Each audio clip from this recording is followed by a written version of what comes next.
Hari ini 20 Maret tahun 2025 atau 20 Ramadan 1456 Hijriah. Bagi bangsa Indonesia ada dua peristiwa penting. Yang pertama, revisi Undang-Undang Nomor 34 Tahun 2004 tentang peran dan tugas Tentara Nasional Indonesia lewat sidang paripurna yang dipimpin oleh Ketua DPR RI Puan Maharani resmi disahkan. Revisi ini menimbulkan pro dan kontra antara pegiat demokrasi dan hak asasi manusia dengan mereka yang selama ini mendukung dui fungsi TNI. Para pegiat demokrasi dan hak asasi manusia adalah teman-teman yang cenderung berkeberatan atau menolak dui fungsi TNI atau revisi Undang-Undang TNI, yaitu Undang-Undang Nomor 34 Tahun 2004.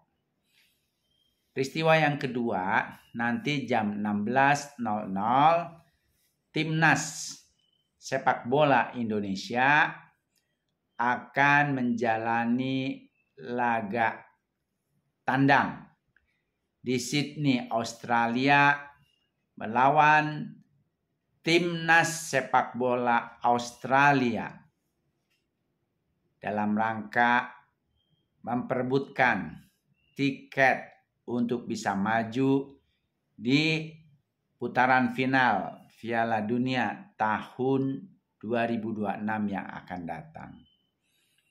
Ini merupakan salah satu momen penting kalau Indonesia bisa mengalahkan atau menahan seri Timnas Sepak Bola Australia, kemudian Indonesia bisa memenangi pertandingan lawan Bahrain beberapa hari yang akan datang di Jakarta dalam laga kandang.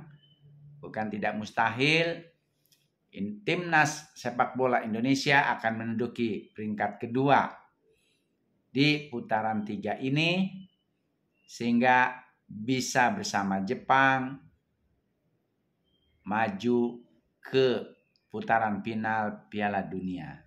Apalagi kalau sore ini Timnas Indonesia yang dipimpin oleh Patrick Kluivert, mantan pesepak bola dari klub termahal dan terkenal di dunia Barcelona, yang juga mantan pemain Timnas Belanda, itu bisa memenangi pertandingan melawan Australia.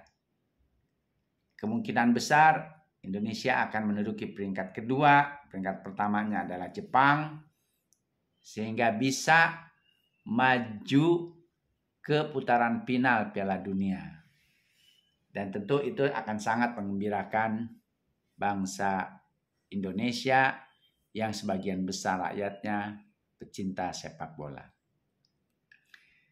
Sekarang kita bahas tentang hal yang pertama tadi.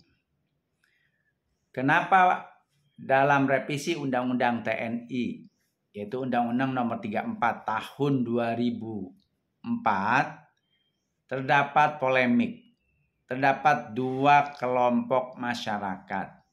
Yang satu menentang revisi Undang-Undang TNI, yang satu adalah kelompok yang mendukung revisi Undang-Undang TNI. Yang pertama beralasan revisi undang-undang tersebut dikhawatirkan menghidupkan kembali dui fungsi TNI yang dulu dilakukan oleh rejim Soeharto, di mana TNI dulu masih bernama Angkatan Bersenjata Republik Indonesia, di mana di dalamnya bukan hanya 3 matra, yaitu TNI Angkatan Udara, TNI Angkatan Darat, dan TNI Angkatan Laut, tapi juga ditambah dengan kepolisian. Nah, sekarang sejak reformasi bergulir tahun 1998, kepolisian dipisah dari ABRI sehingga kepolisian sekarang terpisah dari TNI. Ya, kepolisian langsung berada di bawah presiden, sementara TNI koordinasinya dengan Kementerian Pertahanan. Namun demikian Panglima TNI tetap berada di bawah presiden, dan Presiden Republik Indonesia adalah Panglima tertinggi dari Tentara Nasional Indonesia. Nah, jadi kelompok masyarakat yang menolak revisi Undang-Undang TNI sangat khawatir kalau revisi TNI tersebut itu bisa menghidupkan kembali duifungsi ABRI. Hal ini wajar karena pada zaman Soeharto duifungsi ABRI itu di mana TNI bisa masuk ke seluruh lini dalam kehidupan berbangsa dan bernegara. Tidak semuanya bernilai positif, tapi tidak sedikit yang bernilai negatif. Dan tidak semuanya negatif juga, banyak juga positifnya. Namun yang tidak kalah pentingnya untuk diingat adalah duifungsi ABRI yang dijalankan Soeharto dahulu, selain digunakan sebagai alat politik dan alat kekuasaannya rejim Soeharto dalam rangka mempertahankan kekuasaannya, sekaligus juga membungkam dan menteror siapapun yang dianggap mengganggu kekuasaannya. Itu. Dan terasa sangat represif, sehingga banyak masyarakat yang agak ketakutan. Seperti itu. Nah, bagi yang mendukung, termasuk para anggota DPR, hampir semua anggota DPR, terutama yang masuk dalam panja, yaitu Partai Gerindra, dari fraksi Gerindra, fraksi PDI Perjuangan, apalagi ketua panjanya adalah pecatur Grandmaster Internasional Utut Adianto, itu dari PDIP. Dan anggota panja paling banyak berasal dari PDIP, ada 5 orang. Ada juga anggota panja berasal dari fraksi Partai Keadilan Sosial, 2 orang. Kemudian dari Partai Nasional Demokrat, Partai Demokrat yang dipimpin oleh Agus Harimurti, juga ada dari Partai Amanat Nasional, Partai Golkar, Partai Nasdem, dan partai-partai lainnya yang punya kursi di DPR. Seperti itu.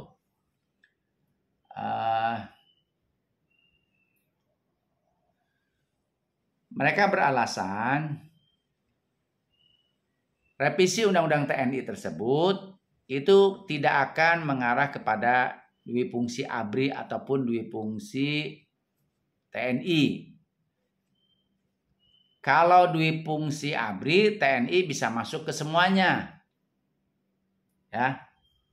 Termasuk DPR, MPR.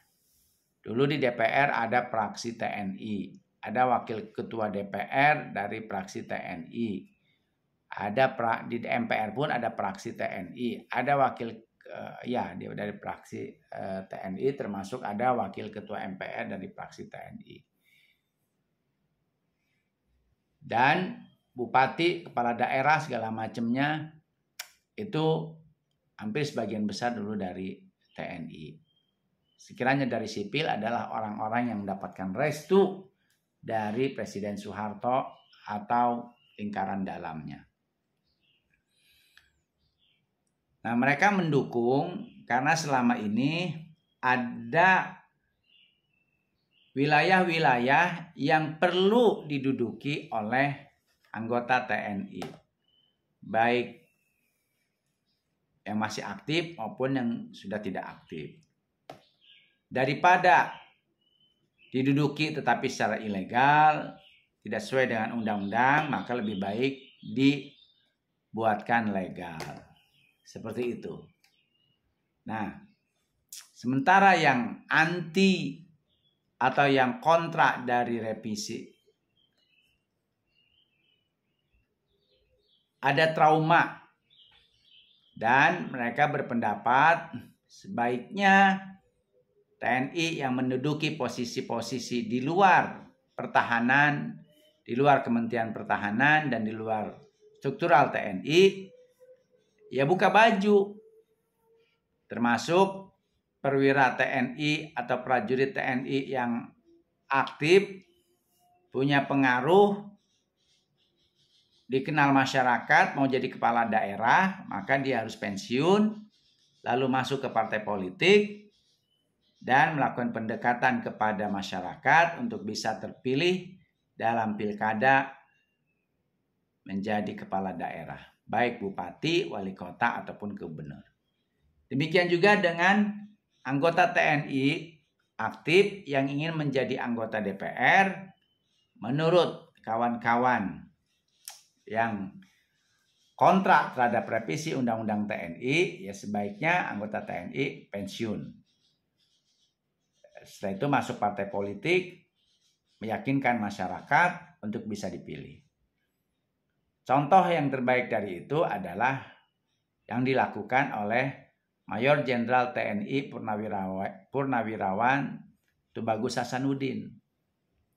Beliau mantan sekretaris militer di zaman Presiden Megawati, setelah pensiun masuk PDIP, ya kemudian ikut pemilihan anggota legislasi dan sekarang sudah lebih dari 3 periode menjadi anggota DPR RI Dapil Provinsi Banten di Komisi 1.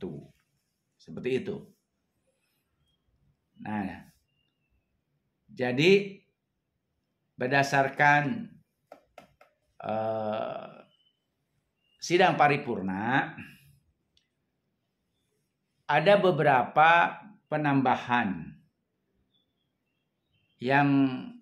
ada beberapa perubahan dalam revisi Undang-Undang TNI nomor 34 tahun 2004. Yaitu pada pasal 7 tercantum 2 tugas baru TNI dalam operasi militer selain perang dari yang sebelumnya 14 kini menjadi 16. Adapun 2 tambahan tugas TNI dalam operasi militer selain perang, yakni membantu dalam upaya menanggulangi ancaman cyber dan membantu dalam melindungi dan menyelamatkan warga negara serta kepentingan nasional di luar negeri. Selama ini kan yang membantu hanya aparat negara yang ada di kedutaan ataupun konsulat jenderal tersebut. Nah, TNI di luar negeri ada di bawah Atase Pertahanan, ya. Dengan adanya revisi ini, TNI bisa lebih diberdayakan dalam rangka membantu warga negara yang punya kesulitan atau di suatu negara yang ada musibahnya, TNI bisa dilibatkan secara aktif karena tidak melanggar undang-undang, dan ini jadi sesuai dengan pasal 7 Undang-Undang TNI yang baru.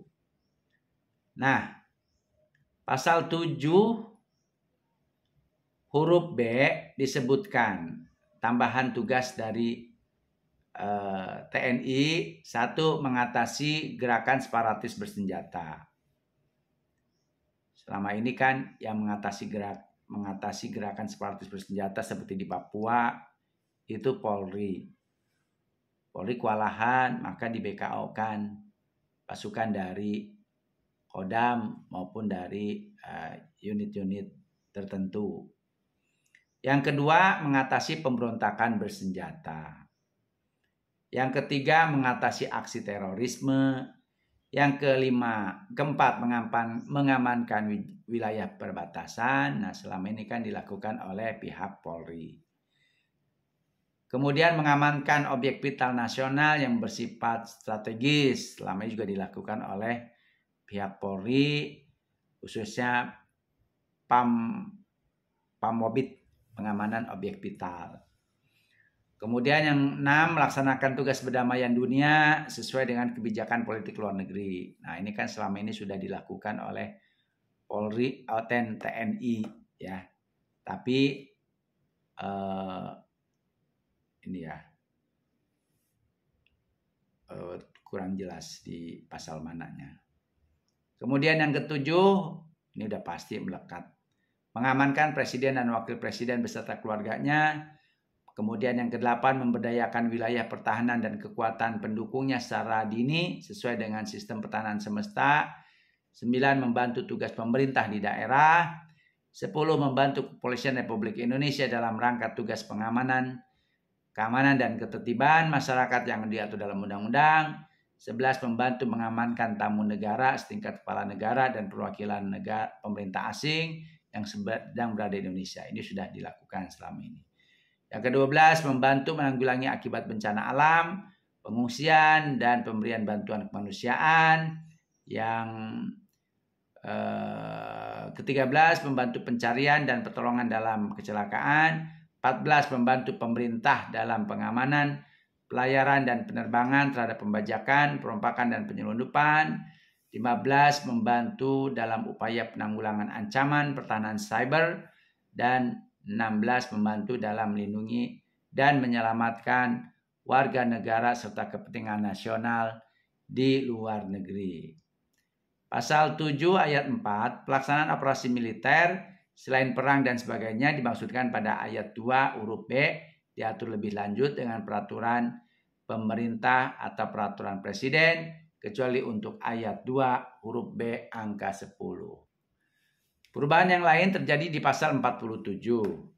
Kementerian atau lembaga yang bisa diisi TNI, sebelumnya hanya 10 lembaga ataupun kementerian yang bisa diisi oleh TNI. Di undang-undang hasil revisi ada penambahan 4 posisi ya, dari 10 menjadi 14. Penambahan 4 kementerian atau lembaga yang bisa diduduki TNI itu diantaranya Badan Nasional Pengelolaan Perbatasan (BNPP), Badan Penanggulangan Bencana, Badan Penanggulangan Teroris, Badan Keamanan Laut dan Kejaksaan Republik Indonesia atau Jaksa Agung Muda Tindak Pidana Militer. Jadi selama ini memang sudah diisi beberapa oleh TNI, tapi belum direvisinya masa itu seperti ilegal. Dengan adanya revisi ini kan itu jadi legal. Dengan demikian 14 lembaga setingkat menteri atau kementerian atau 14 kementerian dan lembaga setingkat menteri yang bisa diisi oleh perwira aktif TNI. 1, Kementerian Koordinator Bidang Politik dan Keamanan Menko Polhukam. Kementerian Pertahanan termasuk Dewan Pertahanan Nasional.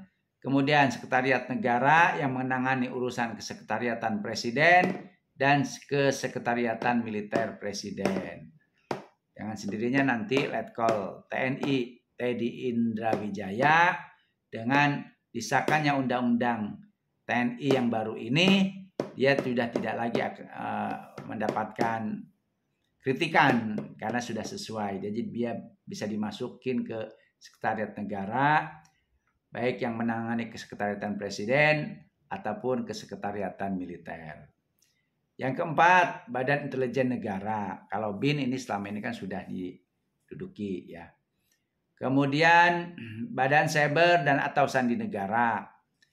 Kemudian Lembaga Ketahanan Nasional, Lemhanas. Jadi nanti mungkin gubernurnya kembali TNI.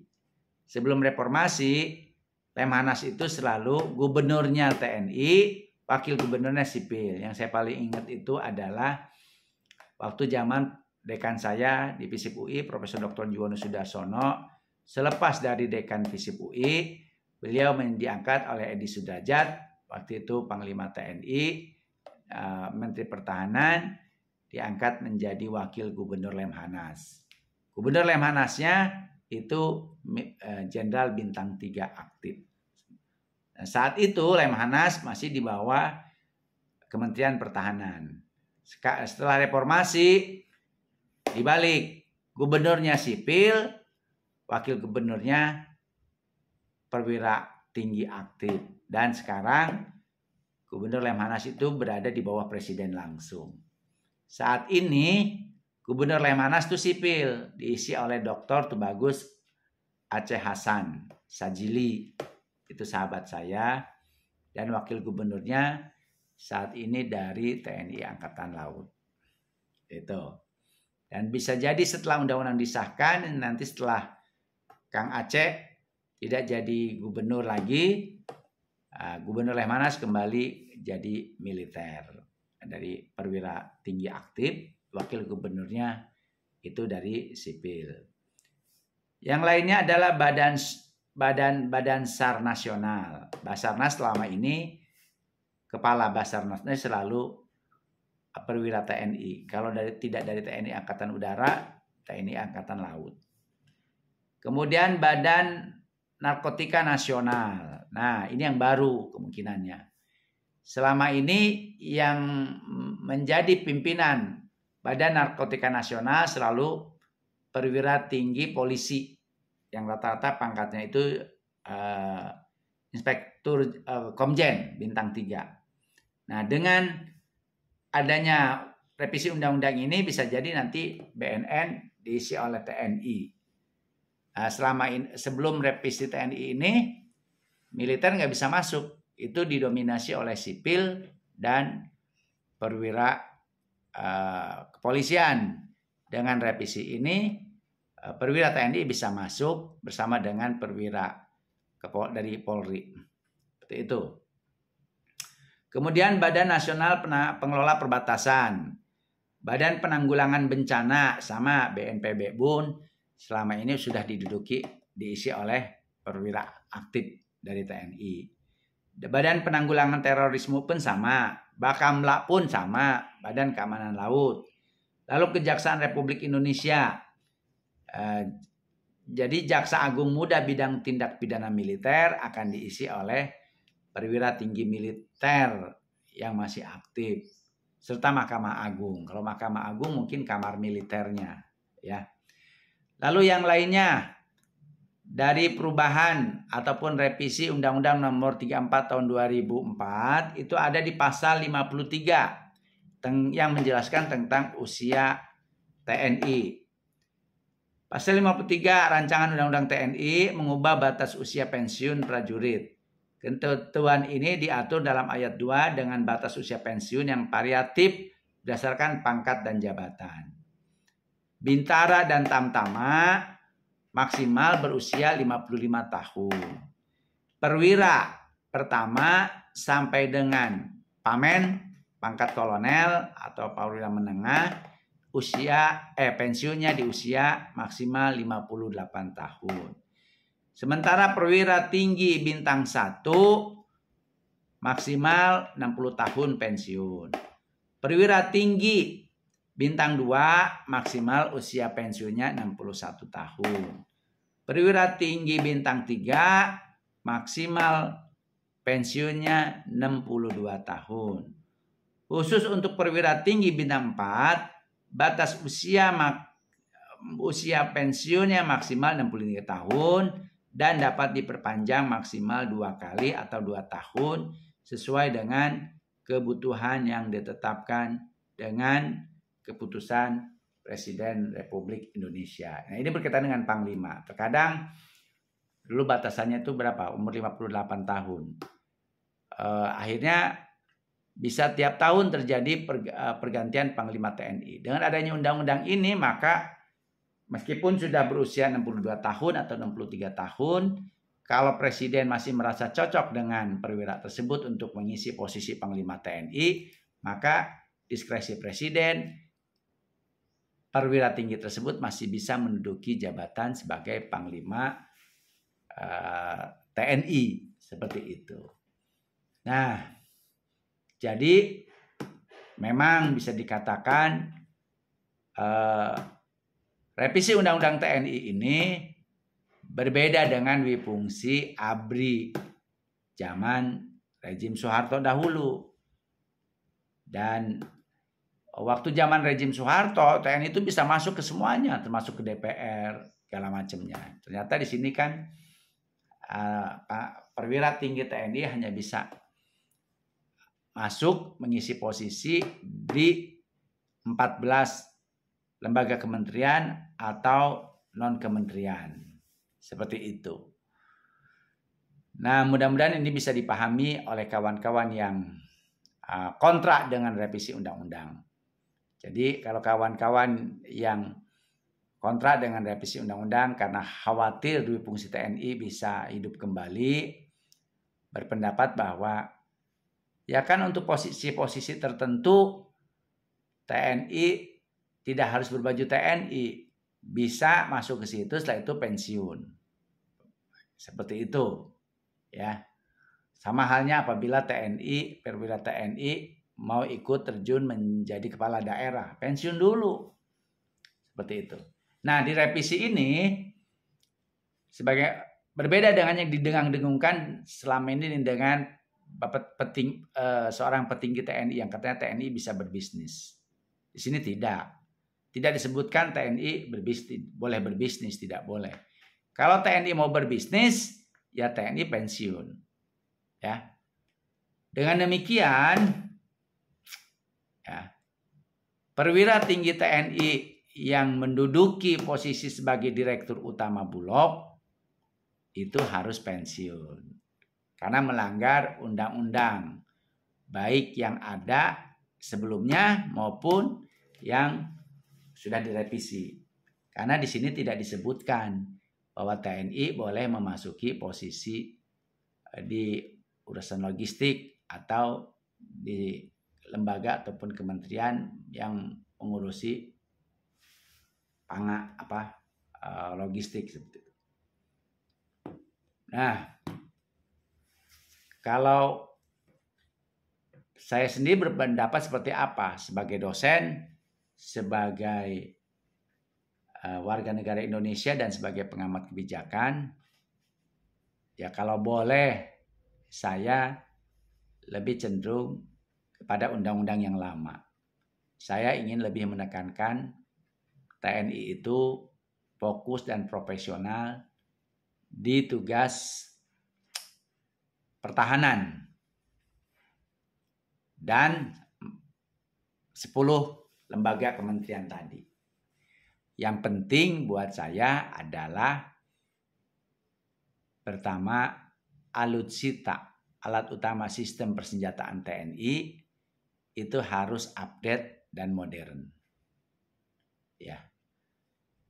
Dan sekarang ini kan kita saksikan di perang Ukraina, kemudian juga perang di Timur Tengah, Iran dengan Israel, Houthi dengan Amerika dan Israel, kemudian juga Hamas dengan Israel.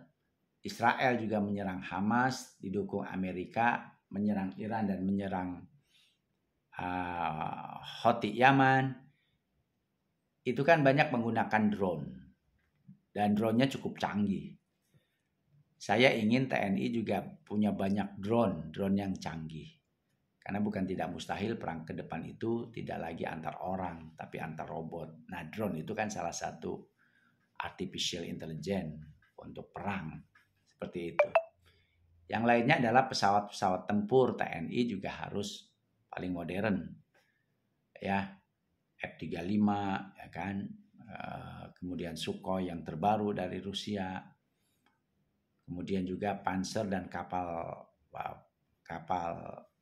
KRI-nya juga harus KRI yang berkecepatan tinggi, modern, itu sama radarnya, dilengkapi dengan radar yang hebat. Nah, menurut saya TNI belum perlu kapal induk, karena kapal induk itu biayanya mahal. Karena kita ini negara kepulauan dan kita kan sifatnya defensif bukan ofensif. Beda dengan Cina dan Amerika, itu kan ofensif. Jadi mereka merasa perlu kapal induk. Kalau menurut saya kapal induk yang biaya perawatannya jauh mahal, kita nggak perlu kapal induk. Yang penting kita punya jet tempur yang paling modern, kemudian juga punya drone, radar, KRI-nya juga KRI yang paling modern, paling maju, juga tank bajanya Panzer serta kapal selamnya. Itu yang pertama. Yang kedua, kesejahteraan dari kawan-kawan TNI, mulai dari prajurit, bintara, pamen, serta para perwira tinggi, itu harus lebih sejahtera. Terutama pamen ke bawah, yaitu prajurit dan bintara. Kan mereka di ujung tombak setiap pertempuran. Jadi jangan sampai sang ayah yang berprofesi sebagai tentara ya tidak fokus karena anaknya sekolahnya tidak terjamin, rumahnya masih pada bocor, makan segala macamnya.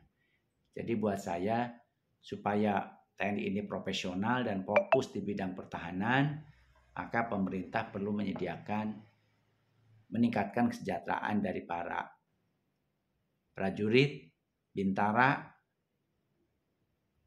kemudian juga pamen dan pati. Jadi jangan hanya patinya aja yang sejahtera, hidup makmur, bergelimang harta. Pamen TNI saya lihatin sih udah jauh lebih sejahtera ya. Dapat kendaraan dinas juga, kalau tidak Pajero, Fortuner ya, dengan pengawalan. Tapi lihat prajuritnya, baik Tamtama maupun Bintara. Sekarang suka kasihan saya. Itu harus lebih tingkatkan kesejahteraannya. Terus buat saya yang lainnya adalah tadi kan persenjataan, yang kedua kesejahteraan, yang ketiga kualitasnya. Kualitas sumber daya manusia TNI, prajurit, perwira itu harus jauh lebih unggul ya. Itu. Yang berikutnya buat saya, kita juga perlu melakukan bukan hanya pasukan cadangan yang selama ini sudah digagas waktu Pak Prabowo jadi Menteri Pertahanan. Menurut saya kita perlu menerapkan wajib militer, di mana anak-anak bangsa, terutama yang laki-laki yang berusia 18 tahun ke atas, setelah lulus SMA dan kuliah tahun pertama di perguruan tinggi, itu sebaiknya dilibatkan dan wajib ikut wajib militer. Menurut saya wajib militer itu banyak manfaatnya. Satu, meningkatkan kedisiplinan dari para pemuda kita yang akan menjadi pemimpin-pemimpin di masa depan. Yang kedua, meningkatkan jiwa patriotisme para pemuda dari seluruh Indonesia. Mulai dari Papua, Papua Barat, Papua Pegunungan, ya, Papua Tengah, terus sampai Aceh. Ya. Jadi dengan wajib militer, mereka selain dididik secara militer, badannya jadi lebih sehat, lebih kuat, lebih disiplin, juga cinta tanah air. Cinta, wawasan kebangsaan dan nasionalismenya menjadi semakin kuat. Yang ketiga, mereka dilatih untuk menggunakan alat-alat perang selama masa waktu wajib militer, selama setahun atau 2 tahun pertama. Mereka dilatih untuk menggunakan senjata laras pendek, senjata laras panjang, bila perlu mengoperasikan panser, meriam, kendaraan taktis, dan alat-alat tempur lainnya. Sehingga apa? Sehingga pada saat negara kita sedang dalam kondisi yang kritis karena harus berhadapan dengan negara lain. Ada negara lain yang mencoba-coba mau mengintervensi wilayah kita, maka kita tidak kesulitan untuk memobilisasi pasukan cadangan. Karena kita sudah, pemuda-pemuda kita sudah masuk wajib militer semuanya. Seperti itu. Ya.